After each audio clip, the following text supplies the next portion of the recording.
দুঃখে পড়ে আসে না ভাই, ভীষণ কষ্টে আছে। আমার কষ্টের কথা শুনলে চোখ দিয়ে জ্বলাইব। এখন আমি পছন্দ করে বিয়ে হইব, আমার পাশে কেউ থাকে না, বিয়ে শাদী করতে চায় না, লেখার চলে না। এখন আমি ইউটিউবে এসেছি, তার বউ বাচ্চা থাকলেও পরিবার থাকলে সে যদি আমার বিয়ে শাদী করতে চায় রাজি থাকে, ইনশাল্লাহ আমি তার পাশে থাকবো। আচ্ছা, তা আপনার কি বাবা মা নাই? না ভাই, আমার বাবা মা কে আছে? আমি খালার কাছে থাকি। খালা কি রাজি হবে যদি বিবাহিত পুরুষকে বিয়ে করে? ইনশাল্লাহ আমি রাজি থাকলে খালা রাজি থাকবো অবশ্যই।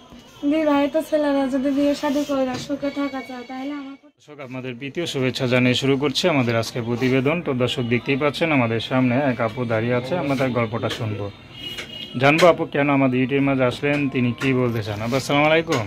ওয়ালাইকুম সালাম। কেমন আছেন? আছি মোটামুটি, কোনো মতন আল্লাহ রেখেছে, আপনাদের দোয়ায়। তো আপু আপনার নাম কি?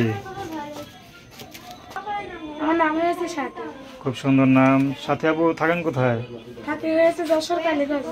আচ্ছা, ইউটিউবে কেন আসলেন বলুন? এসেছি একটা ভালো মনের মানুষ পাইলে, বাসে থাকলে, দায়িত্ব নিলে বিয়ে শাদী করবো, তার পাশে আমি সারা জীবন থাকবো। অনেক কষ্ট দুঃখ করে তো এসেছি।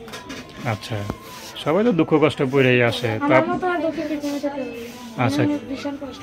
কি কষ্টে আছেন বলেন তো? কষ্টে এসেছি, আমার একটা লোক পেয়েছিলাম, সে আমার ছেলে চলে গেছে, এই কারণে প্রতিবেদনের সামনে আবার আইলাম। যদি আমার পাশে থাকে, আমার দায়িত্ব নেই, তার পাশে আমি সারা জীবন থাকবো। বয়স্ক লোক হইলে। বয়স্ক লোকগুলো থাকবে। আচ্ছা, আপনার বিয়ে শাদী হয়নি, কি কাজ করেন? সেলাই মেশিনে কাম করি। আচ্ছা, বাবা মা নাই? বাবা মা নেই, খালার কাছে থাকে। তো আপনার দেখতে মাশাআল্লাহ একটা ইয়াং তরতাজা একটা মেয়ে, তো এই বয়সে তো অনেকে বিয়ে শাদী করে ঘর সংসার করে, তো আপনি সেই চেষ্টা কখনো করছেন? না ভাইয়া, আমি এরকম লোক পাইলে তো তাইলে আমি আর প্রতিবেদনে নাই। আচ্ছা, মানে চেষ্টা করছেন তো না? আচ্ছা, কিন্তু হচ্ছে না। আচ্ছা, যদি কেউ আপনাকে পছন্দ করে বিয়ের প্রস্তাব দেয়, আপনি বিয়ে করবেন? ইনশাল্লাহ তাহলে আমি বিয়ে শাদী করবো। তার ঘরে যদি বউ বাচ্চা থাকে? অসুবিধা নেই, বউ থাকলে বাচ্চা থাকলে আমি ইনশাল্লাহ থাকবো তার ঘরে।